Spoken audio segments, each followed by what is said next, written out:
Soldier's Story was also one of those cases of working with Norman Jewison, who I had enormous respect for and admiration. And it was based on a play that I was very familiar with, a play that had premiered at the Negro Ensemble in New York and received wonderful reviews. And Norman Jewison wanted to direct this play as a movie and have Charles Fuller, the playwright, adapt it as a film. Now, once again, it's not there were no stars at the time in the movie. It was the concept of this murder mystery. Norman Jewison's brand and his name, his reputation is what got it done. In fact, he was so passionate about it, he made a commitment to the studio he would direct it. It was Warner Brothers. I would direct it for scale, for DGA scale. So the budget for the film was $6 million, which included Norman's DGA scale. I mean, that's how much he loved this material. There may be other terms in the contract, but that was the basic, budget. And he said to me, "I know who I want to hire for this part. I know the lead role of an actor who was really a sergeant or a lieutenant who comes to investigate this murder mystery among this all-black troupe." And the actor he wanted to hire was an actor I'd worked with and admired. I'm not sure I'm going to mention his name, but there's a wonderful lesson here. And this actor was a talented black actor who had done Broadway. And Norman had seen this performance on Broadway in a David Rabe's play, a play about a Vietnam vet returning, in which he has a nervous breakdown in the barracks. And the breakdown is very frightening because we literally see a human being just decompose mentally and physically and psychologically. And it's very scary because we don't know what he's just about to do. And I saw the performance of David Rabe, who's a powerful writer and this actor. Norman said, "I was so frightened after I saw the performance, I was afraid to go backstage. It was the best performance I'd seen on Broadway since Brando." I went back a second time, and I said to the actor, "One day I'm going to work with you."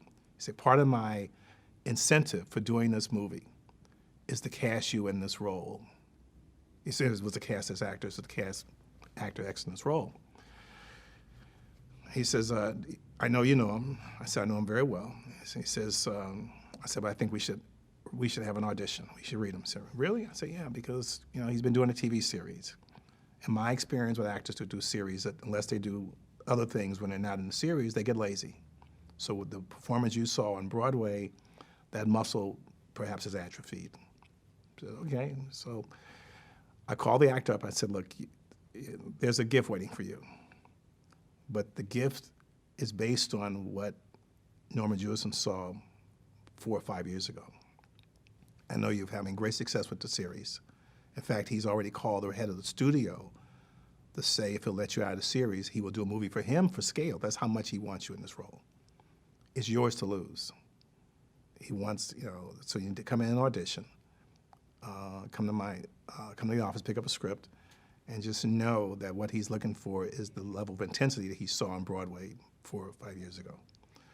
So the actor comes in, he's comfortable. He's not that hungry, starving actor. He's the TV star of a TV series or co-star of a TV series. And I said, "I can delay it for a week. I can delay the performance for a week. I delay the audition for a week because Norman's going out of town and when he comes back." So we have the day of the audition over at Warner Brothers. And the actor comes in, and Norman spends the first 15, 20 minutes just reminding him and praising him about his performance. I mean, it's like it's what you'll see. And he says, "But I'd like to hear you do a couple scenes. Reuben will be reading with you." And so we start the reading, and I could literally feel the air go out of the room because I'm Norman's energy of that energy of appreciation and praise is evaporating because the actor is given a reading that's, it's not that impressive. And there are those who say that, he's a bad auditioner, he's a good actor. No, that's not my belief. I think you get a preview of the performance in the audition. But more important, I can just, you know, Norman sitting behind me, I can feel, you know, whether it was a slight sigh of disappointment. So the reading is over, the audition's over, and he thanks the actor, and the actor leaves, and he says, "What happened?" I said, "Well, you know, that's why I wanted to audition, because I didn't want to have to do it on the set, because I knew if you hired him and you got that performance, you would ask me to replace him. And replacing actors is one of the most painful parts of my job, and I hate doing it out." So he says, "Well, we got to find somebody else." I said, "Yeah." We were going to New York to meet some actors that had performed the play off Broadway and on Broadway, including Denzel Washington and Adolph Caesar. So these actors that had appeared in the play, and they came in just for meetings and some auditions, and we hired Adolph, we hired Denzel, and we hired an actor who was doing the O'Neill Festival. Now, the O'Neill Festival is a wonderful theater festival in which the actors from New York are hired, or different places, and they're doing 3 or 4 plays a weekend. They're doing 3 or 4 plays with different directors. So Howard Rollins was the actor who was doing 4 different plays or 3 different plays at O'Neill.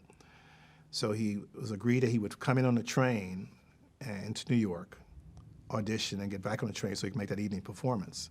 And he had notes from each play that he had to also prepare. So he came in. His instrument was just, you imagine if you're doing 3 plays, your instrument is so sharp. And he just nailed the role right there in the room. And he says, "Look, no small talk.